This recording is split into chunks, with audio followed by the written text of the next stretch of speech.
सीताराम राम राम। हरे राम राम राम सीताराम राम राम। हरे राम राम राम सीताराम राम राम। हरे राम राम राम सीताराम राम राम। हरे राम राम राम सीता राम राम राम। हरे राम राम राम सीता राम राम राम। हरे राम राम राम सीता राम राम राम।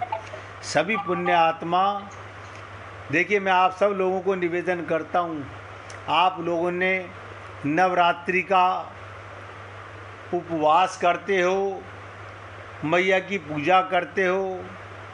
मैं तो कहता हूँ 1.25 घंटे का उपवास कर लो। ये 1.25 घंटा ये सोच के आओ कि मन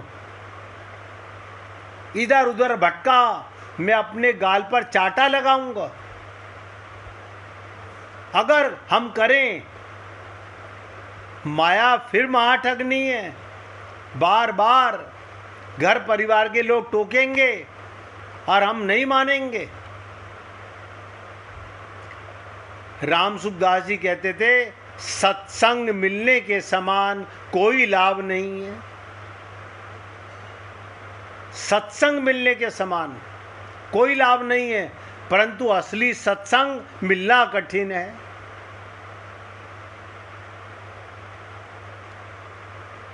यहां तक कहते थे, एकांत में भजन करने की अपेक्षा सत्संग से वास्तविक तत्व का विवेचन संत महात्मा करते हैं।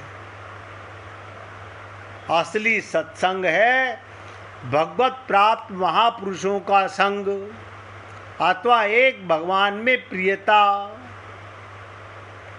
सत्संग करंट लाभ देने वाला है। सत्संग की महिमा में कह नहीं सकता, जैसे बालक कब बड़ा हो गया इसका पता नहीं लगता, ऐसे ही सत्संग में बैठे बैठे किस दिन आपको आत्मज्ञान हो गया इसका पता नहीं लगता। अब ध्यान से सुनो, जो विचित्र बात बताने जा रहा हूं। संसार प्रतीति मात्र है। प्रतीति माने है नहीं, दिखता है। आप कहोगे मकान दिखता है, हाँ दिखता है। परिवार दिखता है, हाँ दिखता है। संसार दिखता है, हाँ दिखता है। रात को सपना भी ऐसे ही दिखता है। लेकिन हम ही लोग सुबह उठ के कहते हैं बेकार सपना, झूठा सपना। ऐसे ही जब यहाँ से जाएंगे ये सब झूठा है, ना कोई पियर, ना कोई ससुराल, ना कोई अपना, ना कोई पराया। लेकिन तब जागने का क्या लाभ? तब जागे तो क्या जागे। इसलिए विचित्र बात बता रहा हूं, संसार केवल प्रतीति मात्र है नहीं, दिख रहा है। जिसे कहा गया ना कि माया महाठगनी हम जानी। माया ठगनी है, हमारे मन को मोहती रहती है, हमारे मन को जागते हुए भी मोहती है और रात को सपने में मोहती है। माया का ही संसार देखते हो और मन ही देखता है सपना।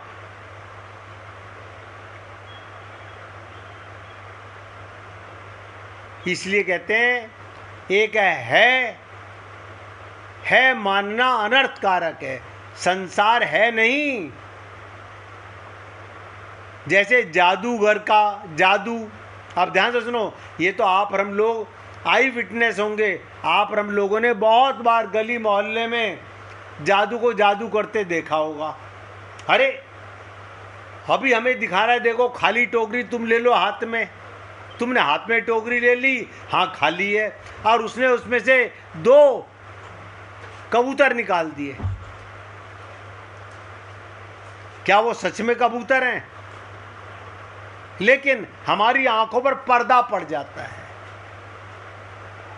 हमारी आंखों पर पर्दा पड़ जाता है। ऐसे ही संसार है नहीं, प्रतीति मात्र है। इसको है मानना अनर्थकारक है। जिससे भोग या संग्रह की रुचि पैदा होती है, अगर ये हकीकत नजर ना आता हो तो कौन भोग में लिप्त हो और कौन संग्रह में लिप्त हो। आप सोचो, एक सेठ जी 1 करोड़ रुपया कमा के लाए, पत्नी से बोले बस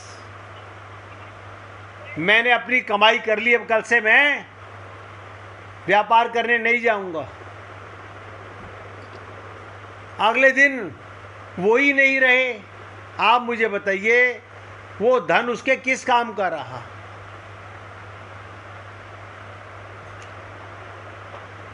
भोग की और संग्रह की रुचि क्यों पैदा होती है? प्रतीति मात्र से।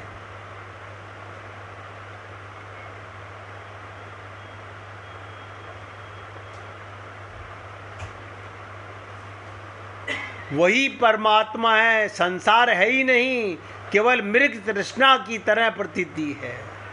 आप हम लोग सब में भगवान को क्यों नहीं देख पाते? क्योंकि हमारे अंदर ममता मोह आसक्ति, ये मेरा बेटा है, ये भगवान कैसे हो सकता है?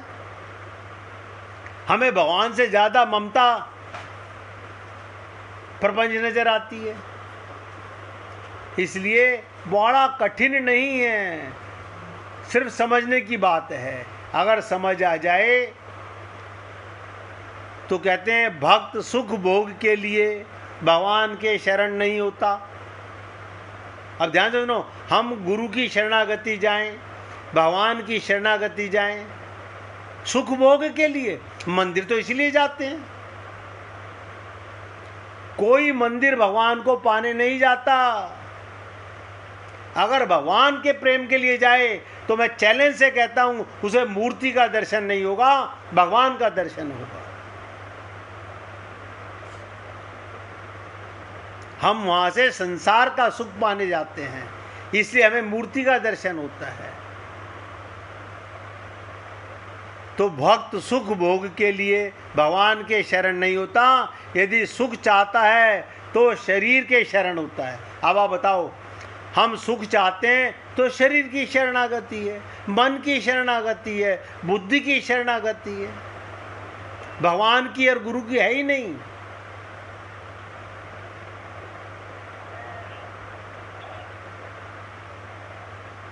अब हनुमान जी का एक वो प्रसंग आपको सुनाता हूँ, बहुत ध्यान से सुनेंगे कि संत हमारे जीवन में क्या करता है। गुरु और संत को ऐसा ही होना चाहिए जैसे हनुमान जी का। कैसे? हनुमान जी का चरित्र वास्तव में निरअहंकारिता का मूर्तिमान स्वरूप है।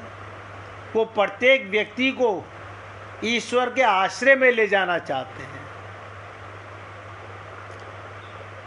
संत महात्मा क्या चाहते हैं कि उनके संपर्क में कोई भी आए वो जाए भगवान की शरण में।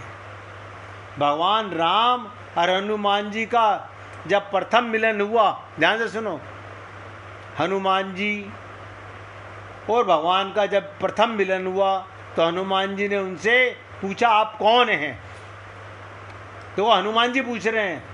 और बाद में जब भगवान राम ने उनसे पूछा कि हे ब्राह्मण देवता आप कौन हैं, तो हनुमान जी ने प्रभु को पहचान लिया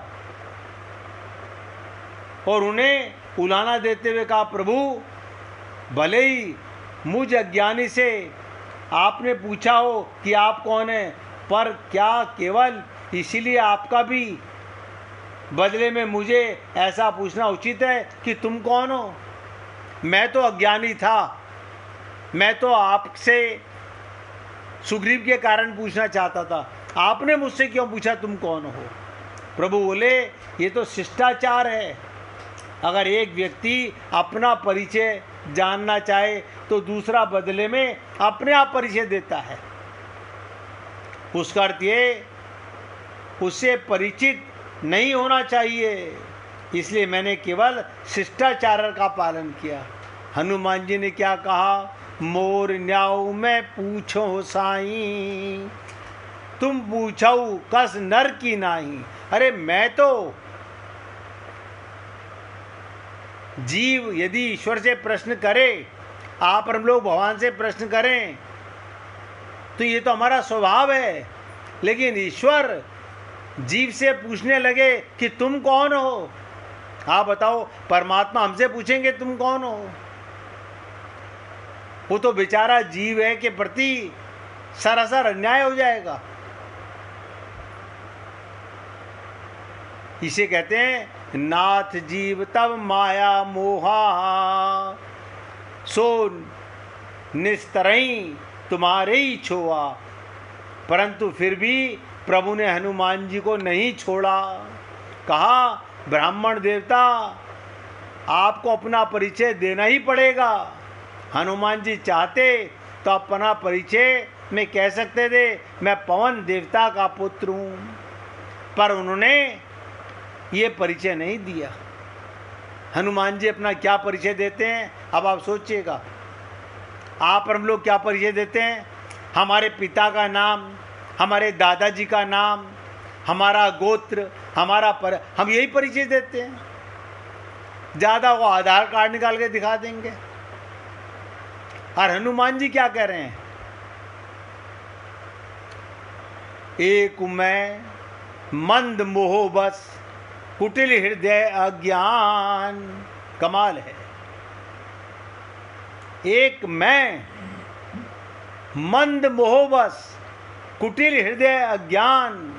पुनि प्रभु मोहि बिसारेहु, दीन बंधु भगवान। हनुमान जी ने, आप सोचो क्या कहा?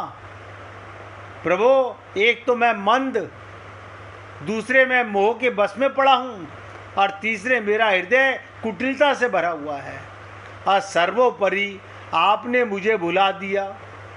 इससे बढ़कर जीव का दुर्भाग्य क्या होगा? लेकिन हनुमान जी के इस प्रश्न के साथ साथ सीतारामाचार्य जी की बात याद आती है। उन्होंने तो हमें याद करा दिया, इस देह में हरि मिलत है। मैं कई बार सोचता हूँ कि शायद किसी छंद में सीतारामाचार्य जी ने कहा हो पति मिलता है, बेटा मिलता है, पिता मिलता है, धन मिलता है, मकान मिलता है, एक बार भी नहीं कहा।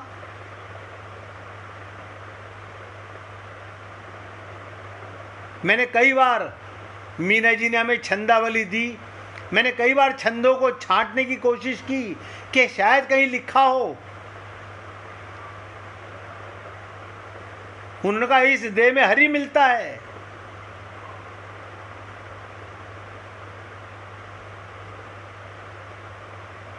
तो हनुमान जी ने अपना परिचय देते हुए पहला शब्द का एक मंद, मैं तो मंद बुद्धि वाला हूं।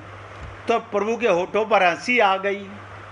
प्रभु ने मन ही मन सोचा कि ब्राह्मण देवता, भले ही तुमने अपनी निंदा के लिए मंद शब्द का प्रयोग किया हो, पर सत्य तो सत्य ही है जो अकस्मात तुम्हारे मुख से निकल आया। मंद होना गुण है कि अवगुण है? आप बताओ। हम अपने गुरु के सामने अपने गुण बखारते हैं, मंद बुद्धि अपने को मानते ही नहीं।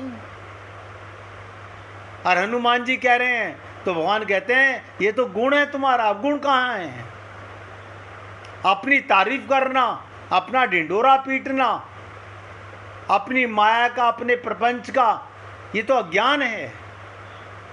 हनुमान जी बता रहे हैं हम सबको कि क्या परिचय देना चाहिए। एक मैं मंद मोह बस, हम मोह के बस में हैं, मंद बुद्धि वाले हैं, कुटिल हृदय अज्ञान, और हृदय में अज्ञान ही अज्ञान भरा हुआ है। प्रभु हंस पड़े। और देखिए, जिस किसी भक्त को भजन सुनाना हो निकाल के रखना, भगवान राम को हंसी आ गई। प्रभु ने मन ही मन सोचा कि ब्राह्मण देवता, भले ही तुमने अपनी निंदा के लिए मंद शब्द का प्रयोग किया है, पर सत्य तो यही है जो अकस्मात तुम्हारे मुंह से निकल गया। मंद होना गुण है या अवगुण? किसी को मंद बुद्धि कह दें तो वो निंदा समझता है, पर हनुमान जी अपने को मंद कहते हैं तो प्रभु मन ही मन निर्णय करते हैं, हनुमान तुम मंद ही बने रहो। अभिप्राय क्या था? यही कि दूसरी बातों को मंद होना निंदा है, पवन का मंद होना गुण है। पवन जितनी सरलता से, आप बताओ, अगर पवन तेज चले तो आंधी आती है, उड़ा के ले जाती है। मंद धीरे ही बहती रहे तो अच्छा है। पवन धीरे धीरे बहे, मंद मंद चले। ऐसे ही सत्संग भी, मैंने कहा ना, मंदाकिनी, मंद बहने वाली है, धीरे धीरे हमारे अंदर के चक्षु खोलती है। सत्संग रूपी मंदाकिनी हमारे धीरे धीरे के अंदर के अज्ञान को मिटाती है, एकदम से नहीं मिटाती। तो हनुमान जी से भगवान कहते हैं, अच्छा है पवन धीरे धीरे बहे, मंद मंद चले, तभी सुख है, पर अगर तीव्रता से बहे तो दुखद है। शीतल मंद सुर भी बह ब्याऊ। तो हनुमान जी जब अपने आप को मंद कहते हैं तो प्रभु प्रसन्न हो गए। उन्होंने हनुमान जी से विरोध करते हुए कहा, और आप हम लोग मंदिर जाते हैं 56 भोग लेकर के।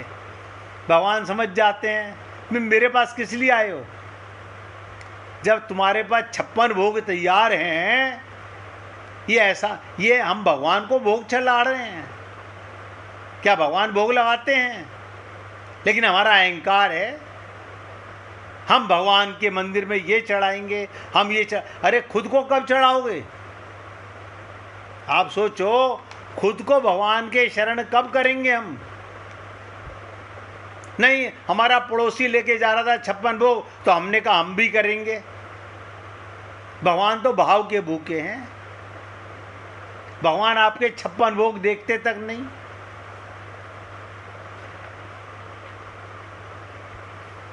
बड़ा विचित्र संवाद है।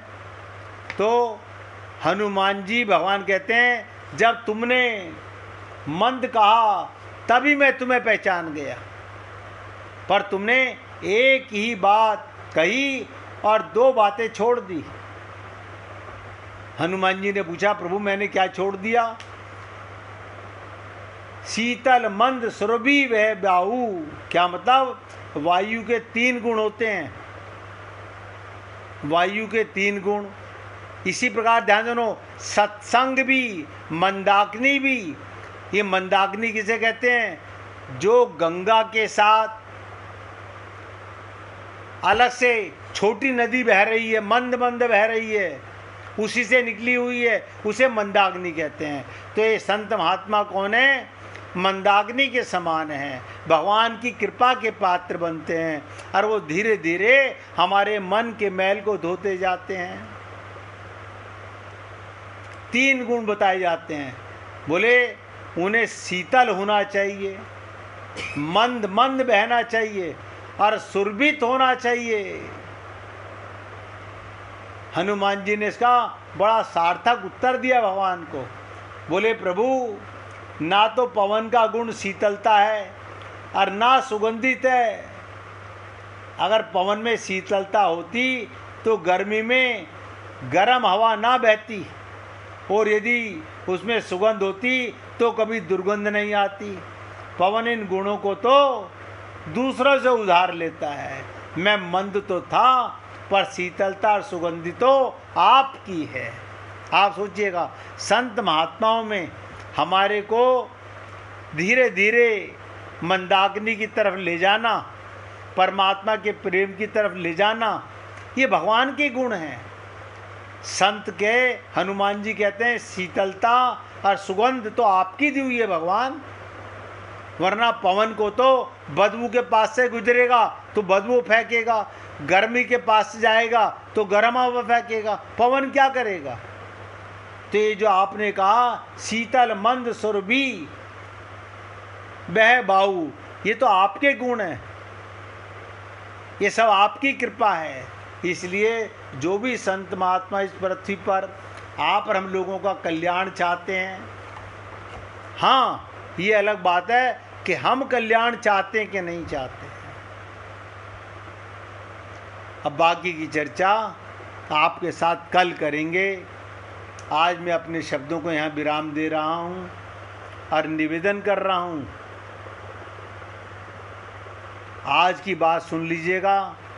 कल चर्चा करूँगा, बाई जी भजन सुनाएंगी। कल याद दिला देना, भक्त की पहचान क्या? सुख भोगने के लिए, एक एक शब्द ध्यान देना, भक्त उसे कहते हैं जो सुख भोगने के लिए भगवान की और गुरु की शरण नहीं जाता।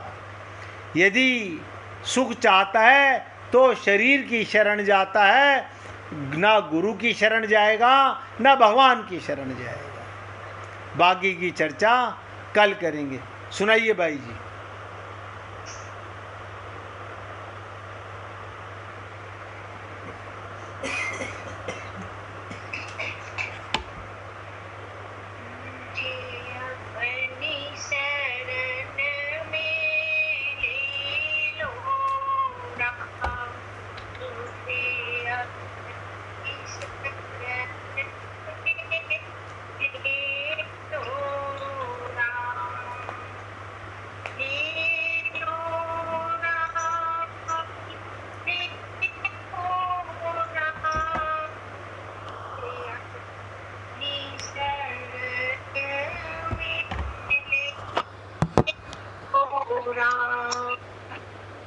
लोचन मंदिर जगह हो तो,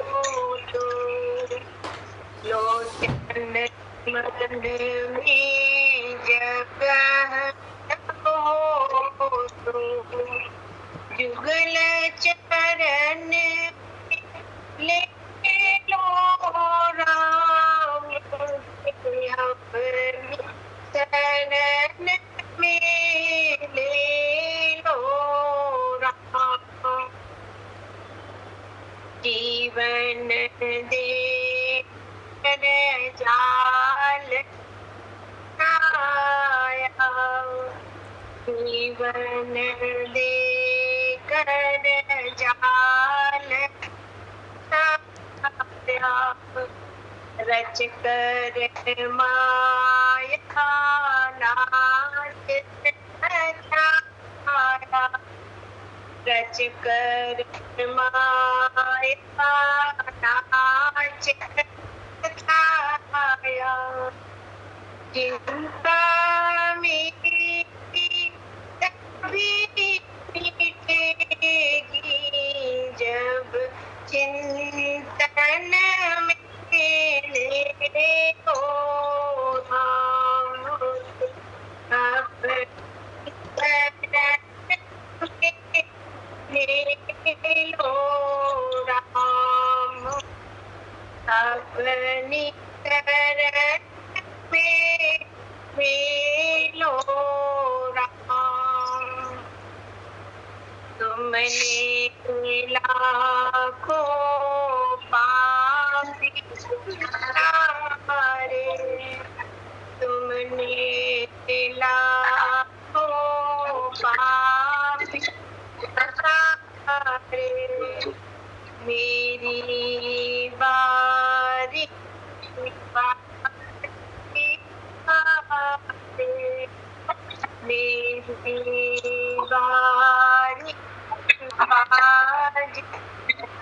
हारे, मेरे पास न पुण्य की पूंजी, बस पूजन में हो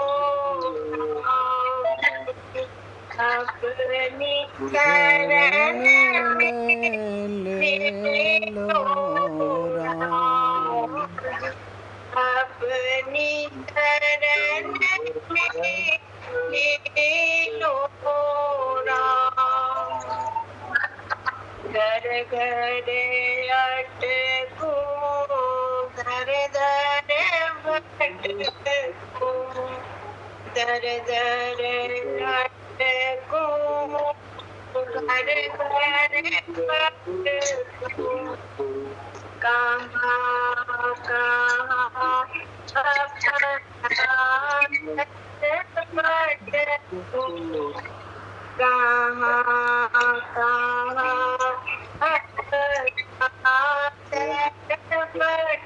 भटकूं, इस जीवन में मिलो ना तुमको, इस जीवन में मिलो ना तुम तो, मुझे मरण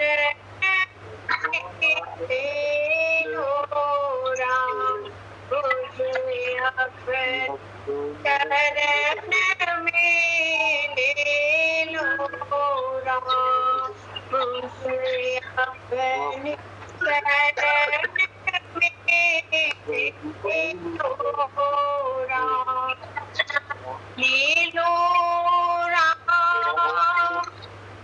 ले लो राम, मुझे अपनी शरण में ले लो राम, अपनी शरण में ले लो राम। बोलिए सियापति रामचंद्र भगवान की जय। जय जय श्री राधे, जय जय श्री राधे। बोलिए लाल जी का मंगल हो, सभी भक्तों का मंगल हो। सबको राधे राधे भैया, सबको राधे राधे जी, राधे राधे, सबको राधे राधे जी।